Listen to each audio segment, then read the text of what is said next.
secretaria general de Patria para Todos, en el día de hoy, lunes 30 de mayo, con la excelente compañía de los camaradas de Caracas, pero además hoy nos visitan compañeros del estado Apure, el legislador Aniel Seila, compañeros de Aragua, legislador Freddy Silva, la camarada de Aragua también, Leida Jiménez, del municipio Bolívar, el camarada concejal doctor Jorge Ferrer, por el estado Zulia, y bueno, los compañeros de Miranda, acá varios. Siempre el PPT abriendo sus espacios sin charretera para discutir la rueda de prensa de nuestra organización. Y en el día de hoy, bueno, informar que continuamos, en primer lugar, el proceso de refundación municipal. El PPT desde las bases, revisando y reactualizando la doctrina, los principios, los elementos axiológicos, la ética, el compromiso, la política con nuestra gente, pero además que ellos elijan por consenso, por debate, quién es la directiva municipal. Estamos trabajando ya, estamos finiquitando esa fase tan amplia y compleja para luego pasar a la regional. Esta semana informo, la asamblea regional que estaba prevista para el estado de Yaracuy, hacer su asamblea regional, se pospuso para esta semana para finiquitar detalles lógicos. Estamos trabajando arduamente para iniciar esa etapa, donde ya todos los municipios donde el PPT tiene equipo político listos para hacer su asamblea regional. Una vez elegidas las direcciones municipales, se escoge también por consenso la estructura regional. Un trabajo exhaustivo, extraordinario, de revisar la política, convertir la política no en una forma de hacer negocios, sino en un apostolado por la gente, por la revolución, por la paz. Y en ese orden de ideas, cada vez la calidad de la política, por lo menos en la perspectiva del PPT, se hace mucho más contundente, porque contamos con un ejército, lo tenemos que decir porque es muy importante, de legisladores en el ámbito nacional, regional y municipal. Y con todos estamos trabajando desde el primer momento. Luego de las elecciones del año pasado, comenzamos nuestras videoconferencias para hablar del gran plan político legislativo del PPT, que pudiera tener coherencia con los proyectos que en el ámbito nacional llevamos a la Asamblea Nacional, los que se abordan desde los consejos legislativos y los municipales. Bueno, uno de esos temas de gran importancia es los evaluados y definidos por el presidente de la República con las 3Rs.net. Ya nosotros, Patria para Todos, tuvo como lema de campaña, y ahí está, contra el bloqueo más eficiencia. Y hablábamos contra el bloqueo más eficiencia porque si bien admitíamos y sabemos, lo vivimos, lo sentimos, que es una realidad, el gobierno nacional y por supuesto los distintos gobiernos regionales y municipales no cuentan con los recursos que antes teníamos. Eso no significa que no se hagan grandes esfuerzos para garantizar la eficiencia. Y hablábamos de los servicios públicos, del tema de los derechos humanos, garantizar la salud, la educación, la recreación, la alimentación a nuestro pueblo, pero además el tema productivo, la soberanía productiva, que es un desafío enorme desde que la República es República. Pero además dentro de los espacios de participación política, que la gente gobierne, ¿verdad? Y garantizar que los consejos locales de planificación pública funcionen. Nos regocija muchísimo que el fin de semana el presidente exigía que los voceros del Poder Popular fueran realmente escogidos por sus espacios naturales. El Consejo Comunal eligiera su vocero, las comunas eligieran su vocero, no a delito porque eso es lo que realmente garantiza el gobierno popular, que sea expresión de la gente. Nosotros hablamos sobre esto, siempre lo escuchan los que nos cubren, los lunes y los de PPTT, porque eso es lo que va a garantizar que la revolución tenga larga vida. Y en ese marco de discusión, hoy, en el día de hoy, escogimos un tema, no porque lo escogimos a dedo, sino porque además de ser una de las 3 temas fundamentales planteados por el presidente para la 3R.net, y denunciar y plantear alguna situación en el marco de la línea 58, el tema del agua, uno de los planteamientos del tema del agua. El sistema, la infraestructura nacional, regional y municipal para garantizar el acceso por tubería o el acceso al agua potable es una necesidad, no tiene ningún tipo de discusión. Sin embargo, efectivamente, la falta de inversión por falta de recursos es también una realidad que ha llevado a estas dificultades enormes que ha tenido el país.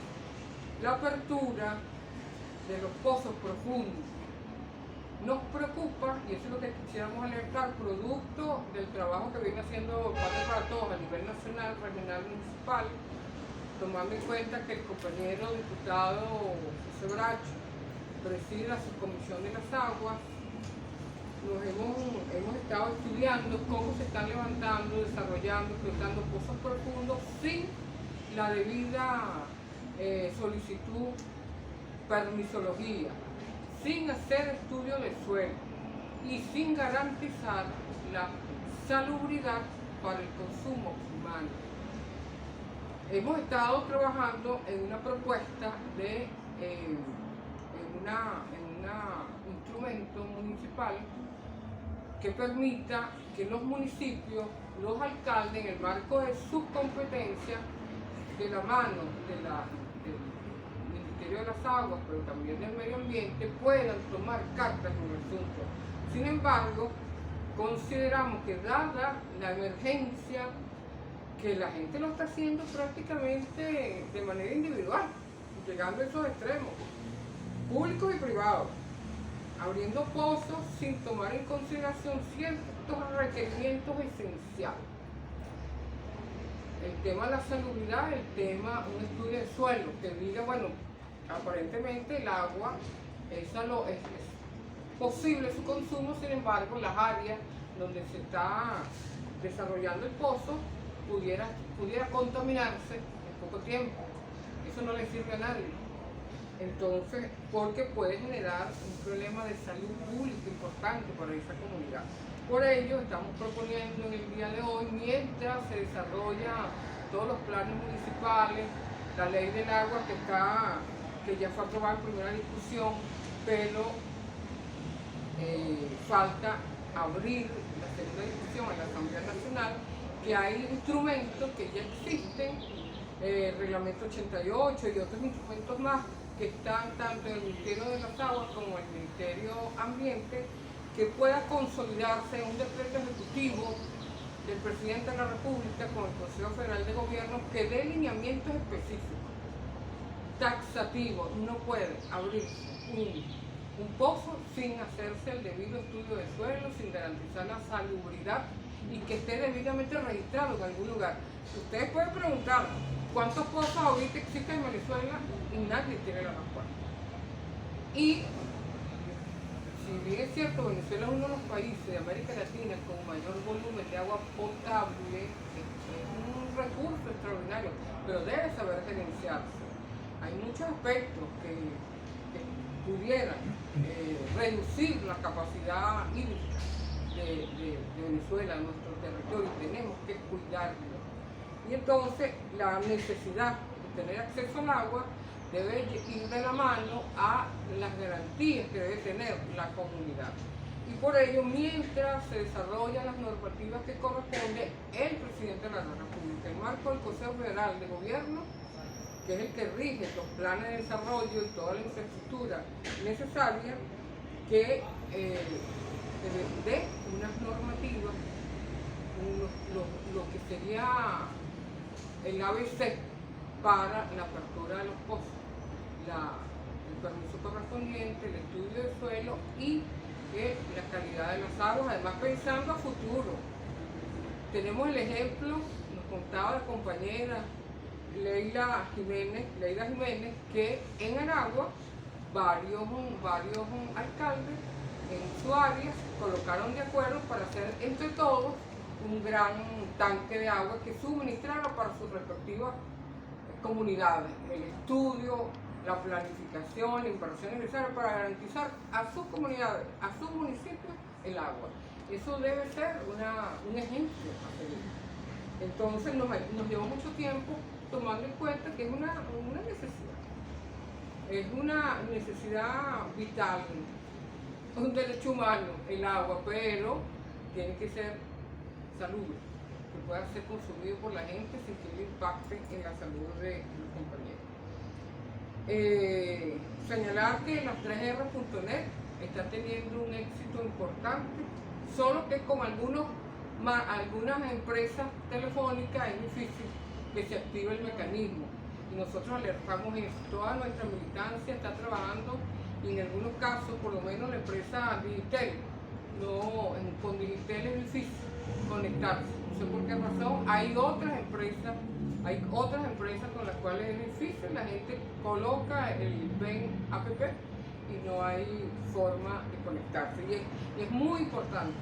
Es una herramienta extraordinaria por la posibilidad de atender casos muy puntuales, porque entre los consejos locales de planificación y esa herramienta, bueno, yo creo que Venezuela puede, en el ámbito sobre todo de los servicios, puede adelantar rápidamente y atender los problemas que tiene el país que deben ser atendidos. Bueno, quisiéramos informar que esta semana, en otro orden de ideas, el trabajo de nuestra organización, el tema de los comunicadores alternativos fronterizos va a ser atendido.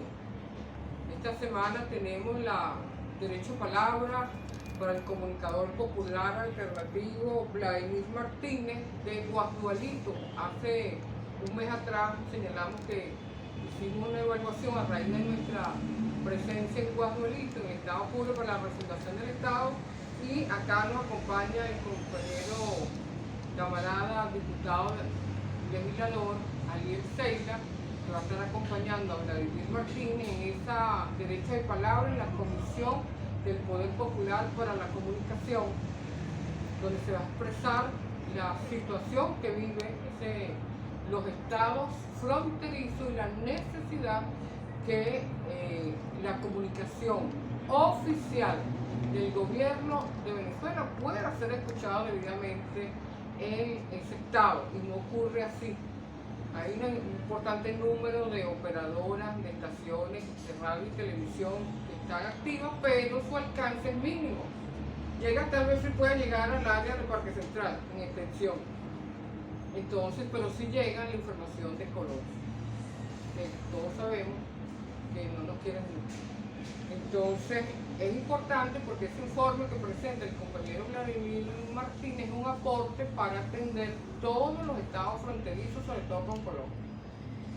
Me parece muy importante que ustedes estuviesen al tanto de eso, porque además permite actualizar las solicitudes de permiso para abrir esas estaciones. Muchas no tienen permiso, sin embargo actúan, muchos no tienen apoyo financiero, sin embargo hacen enormes esfuerzos para garantizar ese trabajo. Todos ustedes como comunicadores lo saben. Eso significa, si es importante la capital, imagínense ustedes lo que significa en una zona fronteriza poco amigable para Venezuela.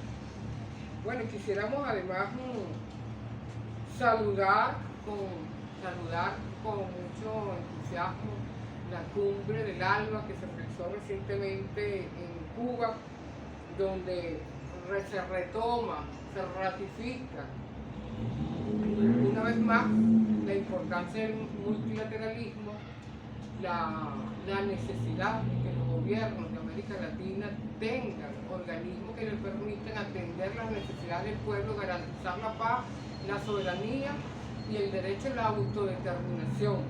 Allí hubo planteamientos donde se cuestiona el proyecto hegemónico norteamericano, Uno dice, pero matemáticamente eso está mal. Matemáticamente, América Latina y el Caribe son 32 países y dos más, Estados Unidos y Canadá. Es decir, lo que tenemos que hacer, nosotros reiteramos el planteamiento que hicimos la semana pasada. Sabemos que hay condicionamientos políticos, pero las matemáticas son las matemáticas. Si son 32 países independientes, soberanos, que tengan posturas distintas, pero es un arma de poder, de incidir, será. Estados Unidos y Canadá los invitamos para que aprendan, además, a ser democráticos, unidos, fraternos.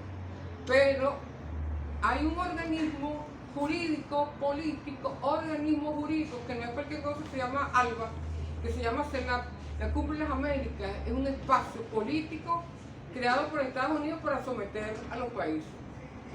¿Cuál es el interés de estar allí? Ninguno. No es un organismo internacional. Es simplemente ellos decidieron cada 4 años invitar a los países, dictar unas resoluciones para continuar sometiendo a los países de América Latina y del Caribe. ¿Cuál es la ganancia? Eso hay que preguntar.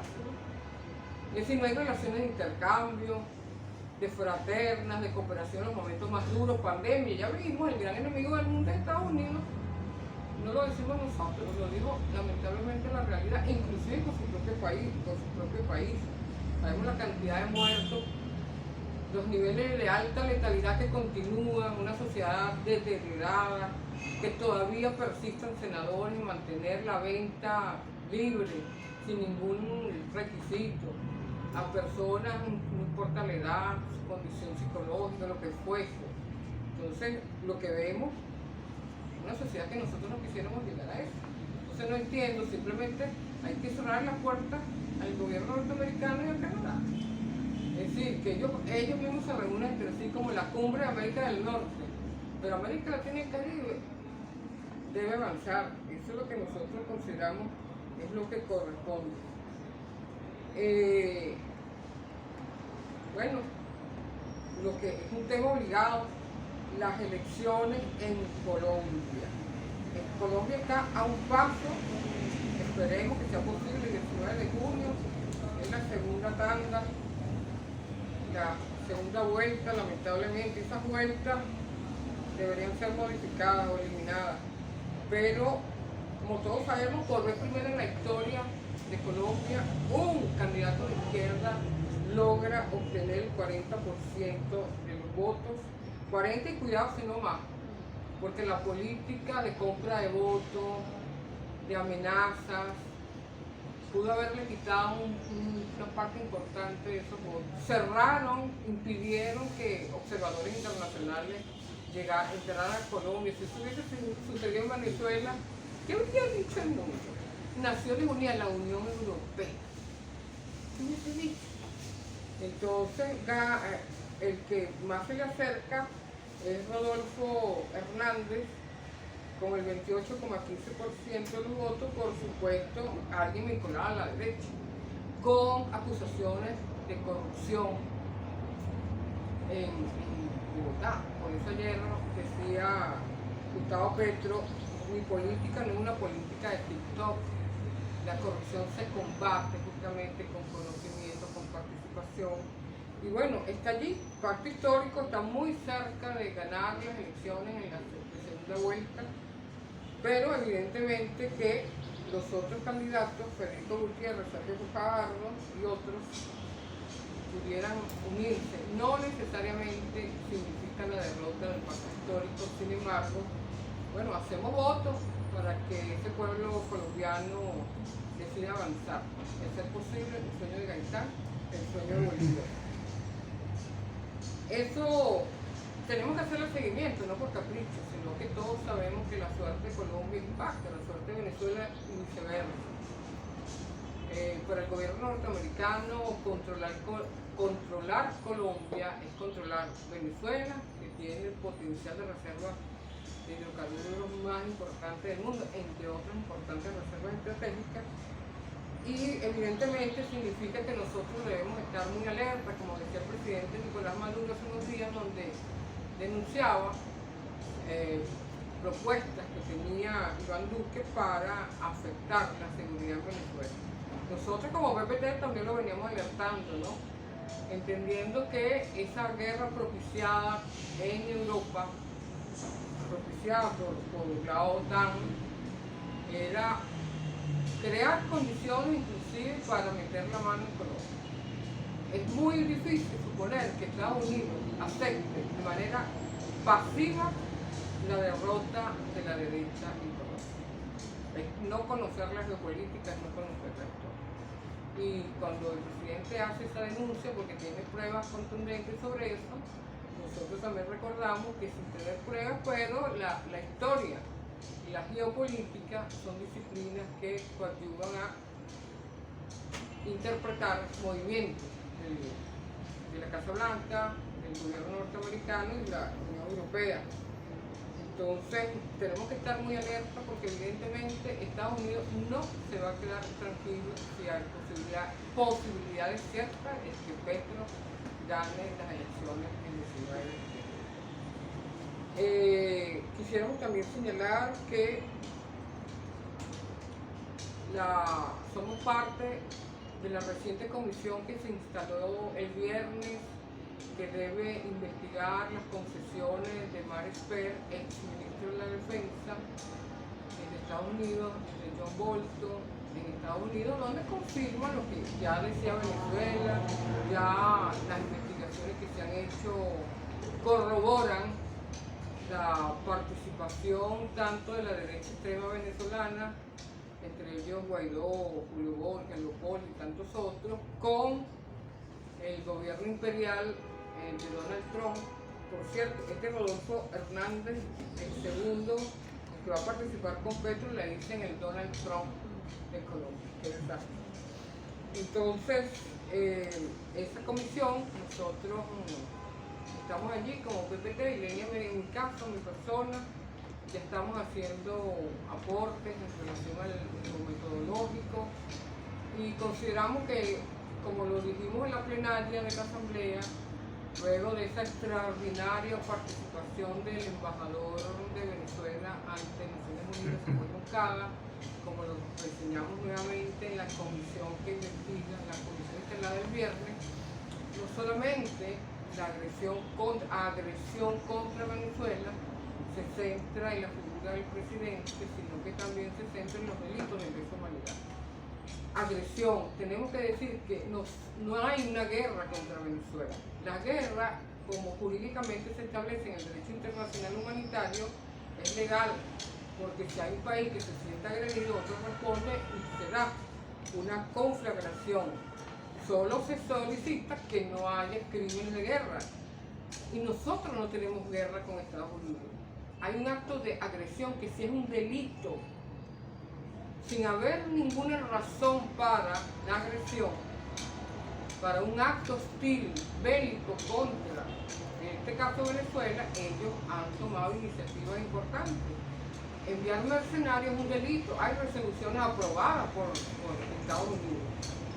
Hay una resolución del año 74 sobre la agresión, bloqueo, lo que quiso hacer Donald Trump, iba a bloquear.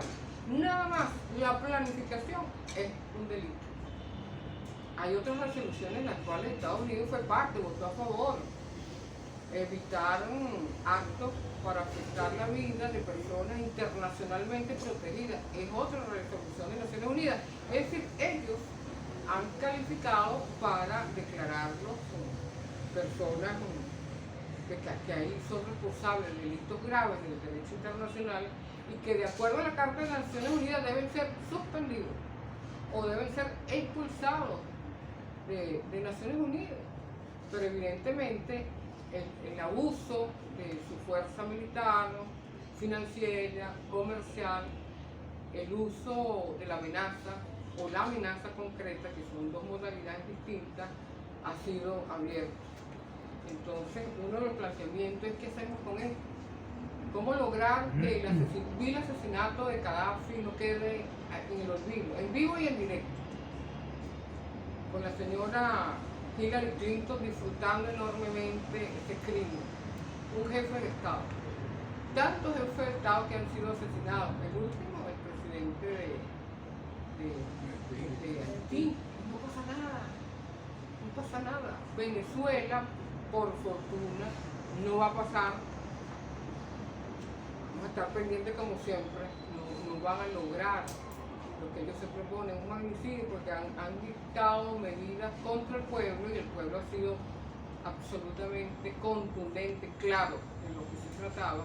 Han pretendido asesinar al presidente para generar una guerra civil. Por fortuna los cuerpos de seguridad han sabido manejar la situación, pero no puede quedar impune. Debe haber, creo que uno de los planteamientos que hicimos en la comisión de investigación que se instaló el viernes, que tenemos que buscar la fórmula para evitar que eso ocurra. Ya lo decía Samuel Moncada, tenemos que crear una organización aparte que realmente cumpla con los principios del derecho internacional. Y existe ese CELAC, ese ALMA, ese Petrocaribe, pero promulgarlo a nivel internacional es un gran desafío, definitivamente. Pero no podemos callarnos ante los crímenes de lesa humanidad terribles, que creo que podemos decir que delante de los crímenes de la Unión Europea, de la OTAN y de Estados Unidos, pareciera que Hitler queda como un bebé de pecho. Entonces, bueno, está con toda la disposición a seguir trabajando sobre esto y particularmente las propuestas sobre el tema del agua. Hay que hacer alertas sobre eso. Tenemos que garantizar que ese enorme potencial de Venezuela sea bien gerenciado y que le garantice el agua potable segura a todo nuestro pueblo. Si hay alguna pregunta, pues aquí estamos disponibles. Yo tengo una pregunta, quería... ¿De dónde vienes tú? De ANTV, periodista de ANTV. Quería saber si ya los miembros del partido han discutido de qué forma se puede solventar el problema comunicativo que existe en los pueblos fronterizos. Bueno, justamente el informe que va a presentar Vladimir Martínez está orientado a señalar algunas propuestas que están allí. Y yo los invito a que participen en la comisión este miércoles. Va a tener el derecho de palabra con algunas propuestas. La mayoría están en manos de las instituciones correspondientes, pero hay una infraestructura que se ha creado y hay que activarla.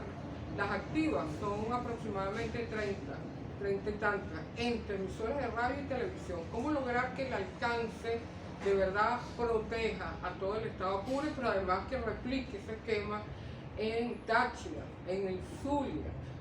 Estamos hablando solamente de 3 estados que cubren los 2.200 kilómetros de frontera que hay con Colombia, pero debe ser en toda la frontera, con Venezuela, con Brasil, con Guyana, con el Caribe, etc.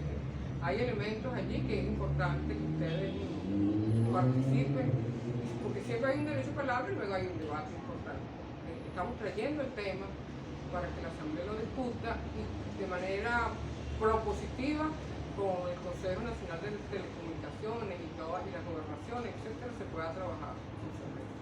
Uno de ellos la permisología y el apoyo a los medios alternativos financieros. El apoyo financiero es importante, como fuese, dar un apoyo. No pueden sobrevivir, sin embargo, realmente son unos genios para mantener la comunicación, la seguridad, la soberanía y la venezolanidad.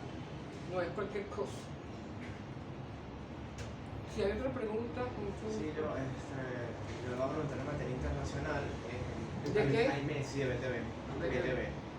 Hay medios internacionales que aseguran que Venezuela, Cuba y Nicaragua no violan los derechos humanos y por eso no serán incluidos en la Cumbre de las Américas. ¿Qué opina acerca de esta decisión que tomó la administración de Biden al decidir que Venezuela no participe en esta cumbre al igual que los otros países?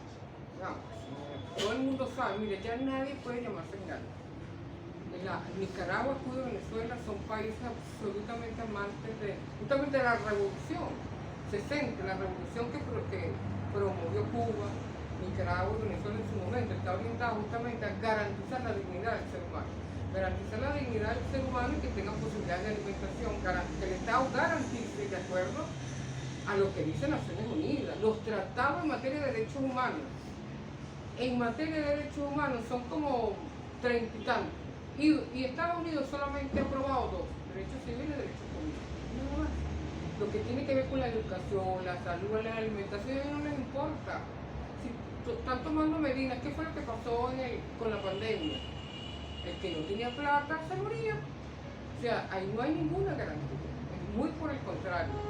El mundo lo sabe. Mira, la pandemia quitó velos, mientras Rusia, Irán y otros países, China, trataban de, desde la perspectiva de la cooperación, garantizar suministro de mascarillas, las vacunas, hicieron lo imposible sin haber un tratado de cooperación perfecto, solo por el hecho de la humanidad misma.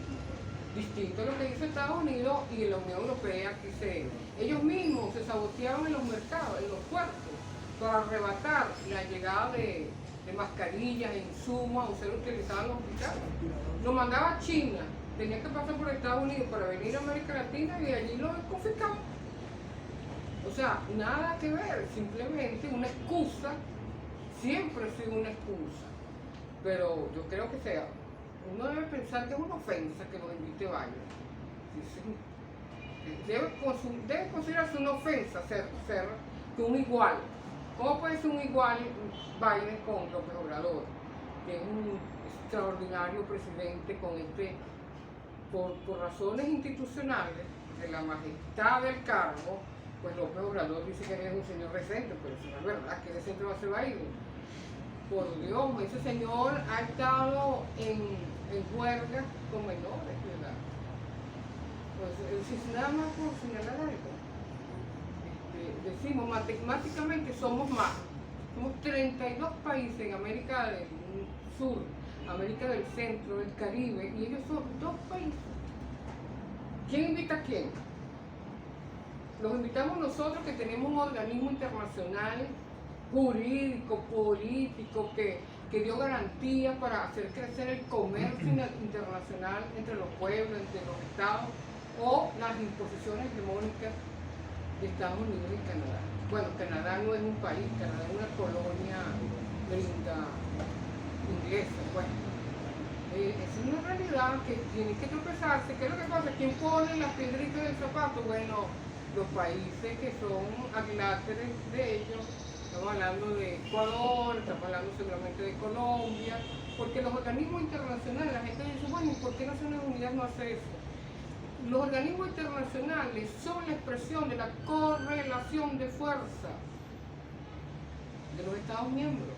¿Por qué CELAC fue extraordinaria en 10 años? Porque la correlación de fuerza de gobiernos de izquierda, de gobiernos socialistas, progresistas, era mayor que la derecha, y por eso se avanzó tanto en lo financiero, en lo comercial, en la salud, en todos los órdenes.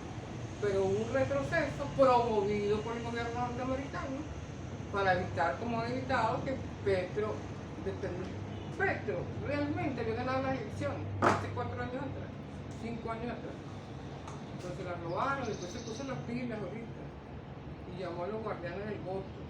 Los organismos internacionales, la correlación de fuerza de los Estados miembros. ¿Qué debería suceder? Por ejemplo, por marcar un hito en la historia, que el secretario general de Naciones Unidas renuncie. No lo va a hacer, pero digo, algo que corte, que marque un hito, es que el secretario general de Naciones Unidas decida no seguir recibiendo amenazas y presiones del gobierno norteamericano, pero eso no lo va a hacer portugués, parte de la Unión Europea. Se comparten las cosas. Si en la OEA hubiese una persona medianamente digna, que es Luis Almagro, ya todo el mundo sabe que es Luis Almagro.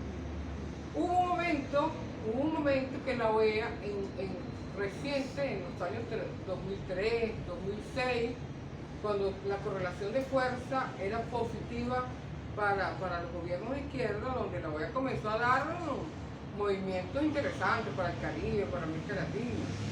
Interesante, ¿por qué? Porque la correlación de fuerza lo permitía.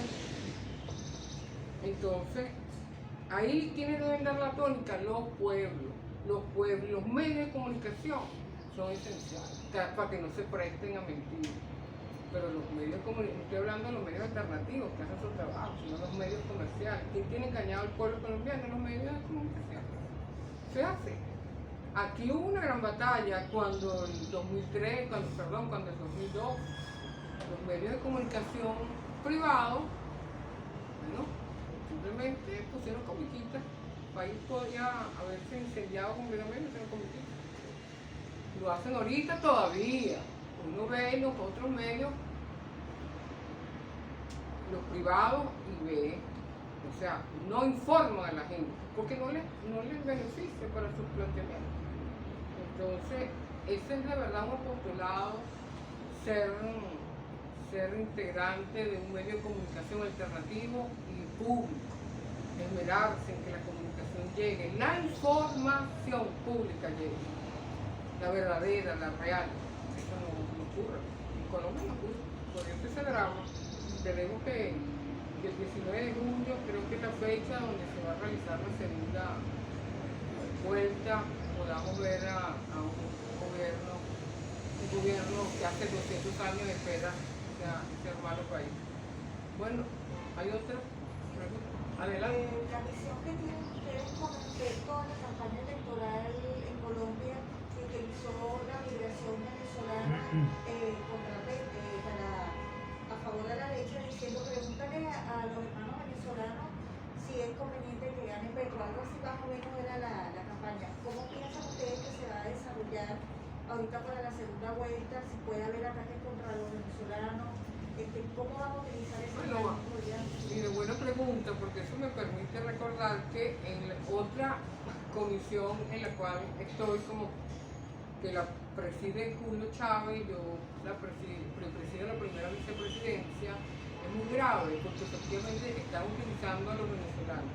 Una forma es que utilizan a esos jóvenes que se fueron sin plan, sin propuesta, simplemente prácticamente son como víctimas del tráfico de personas, los tienen sin trabajo, no les permiten los documentos, y cuando se dio desde el año pasado las marchas de los jóvenes universitarios, ellos fueron utilizados, porque tenemos información fidedigna, utilizaban los venezolanos para atacar a las marchas universitarias.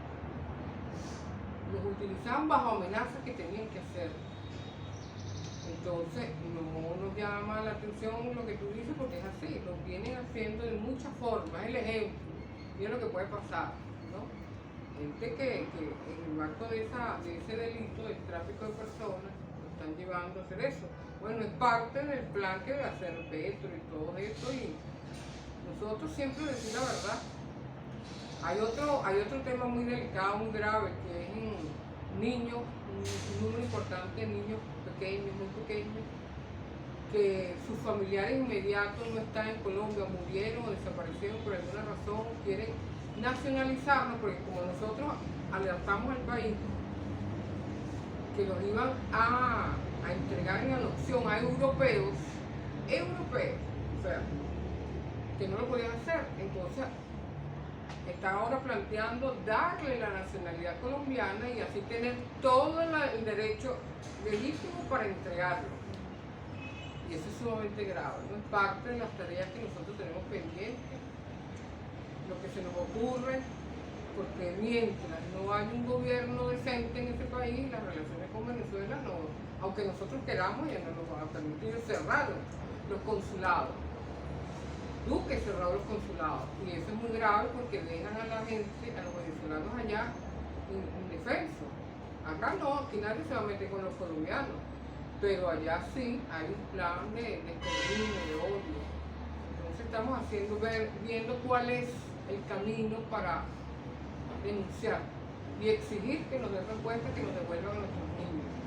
Porque si no hay familiares, si no están los padres, los familiares son los primeros en que deben hacer la exigencia, y si no, el Estado venezolano. Ya creo que encontramos la fórmula para llegarle al gobierno colombiano y exigir, sea quien sea, que nos devuelvan a nuestros niños. Bueno, no sé si hay otra pregunta.